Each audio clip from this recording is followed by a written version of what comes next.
مساء الخير. النهاردة هنعمل مع بعض شيش طاووق بتتبيلة بسيطة جدا وسهلة جدا، والطريقة سهلة جدا، يعني أي حد مبتدئ هيعملها بكل سهولة. سبق وعملناها قبل كده مع بعض بالصدور، لكن المرة دي هنعملها بالأوراق. طعمها فعلا خرافي خرافي، منتهى الجمال. كالعادة قبل ما أبدأ الوصفة بتاعتنا، أنا أسماء طاهر. لو أول مرة تشوفوني اشتركوا في القناة وفعلوا الجرس وما تنسوش اللايك. ضروري انكم تفعلوا الجرس علشان يوصل لكم اي فيديو جديد انا بنزله ان شاء الله. ندخل في المقادير على طول. اول حاجة هيكون معايا بصلة بالحجم ده متوسطة، و3 طماطميات بشرتهم في المبشرة زي ما شايفين، علشان الكبة عندي كانت بايظة فمعرفتش اعمل فيها، فما اتصرفت وعملتهم في المبشرة. عندي هنا ده 4 اوراق مخليين. ممكن على فكرة تتبلوهم زي ما هما كده وتعملوهم، هيبقوا حلوين برضو قوي اذا حابين، لكن انا حبيت ان انا اقطعهم واشيل منهم الجلد واقطعهم واعملهم في اسياخ زي ما هتشوفوا. بعد ما بشرت الطماطم والبصل بتاعي، عندي الشبكة دي بتاعة السبوع، انا بحب اصفي فيها الحاجات دي. المهم هصفي وعايزة المية فقط لا غير، احتاجها للتتبيلة بالشكل اللي انتوا شايفينه ده. انا بصفيها خلاص، صفيت الكلام ده كله.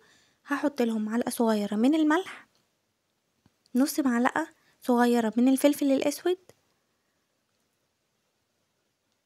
وعندي كمان بهارات بتاعة الشيش طاووق دي روعة جدا، حلوة قوي قوي قوي قوي، يعني معلية التست بطريقة غير طبيعية. أنصحكم انكم تعملوها بيها بدل ما تحطوا توابل وحاجات كتيرة، دي تغنيكم عن كل ده ومضمونة وطعمها جميل قوي. بعدين هندوبهم كويس كده بالمضرب اليدوي زي ما شايفين، وهنبتدي بقى نغمز الاوراق اللي احنا قطعناها بتاعتنا. بالمناسبة انا مقطعاها بالقطعة اللي انتوا شايفينها دي زي ما شايفين كده، يعني شلت من الاوراق المخلية الجلد وقطعتها بالشكل ده.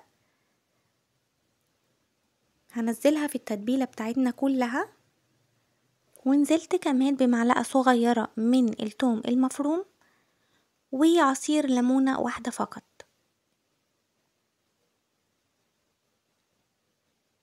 هقلبهم مع بعض يمتزجوا تماما، وهدخلهم التلاجة مدة ساعتين علشان القطع الوراك بتاعتي تتشرب من التتبيلة كويس قوي. وبعدين عندي الخضار اللي انا وريته لكم، طماطم فلفل الوان وبصل. وبعدين هنبتدي ان احنا نرص في الاسياخ بتاعتنا زي ما انتوا شايفين كده، واجيب الصاجة ابتدي احط لها ورقة من الفويل. وبعدين عندنا الشواية دي نبتدي ان احنا نرص عليها الشيش طاووق بتاعتنا بعد ما عملناها كلها. وبعد ما نرصها هنحط لها التتبيلة، بقية التتبيلة يعني اللي كانت في الطبق هنشربها فيها برضو كمان مرة تانية. طبعا لو مش عندنا الشواية دي نقدر جدا نعملها على النار، يعني نشويها على النار، ممكن طاسة كبيرة على النار مثلا ونشويها فيها، او جريل على النار. اي حاجة، مفيش حاجة هتقف قصادكم يعني، وكل حاجة هتبقى جميلة قوي من ايديكم. كمان على النار هتكون اسهل بكتير، يعني ممكن تستغنوا عن الخطوة دي وتعملوها زي ما قلت لكم على النار. بعدين هنبتدي نقفلها وندخلها على الفرن. الفرن مشغلاه من تحت بس لحد ما استوت معايا ووصلنا للدرجة واللون اللي احنا عايزينه. خلاص خرجناها، حلوة جدا، طعمها جميل، كلها مستوية، كلها زي القمر، حلوة حلوة قوي، يعني جربوها هتعجبكم قوي ان شاء الله.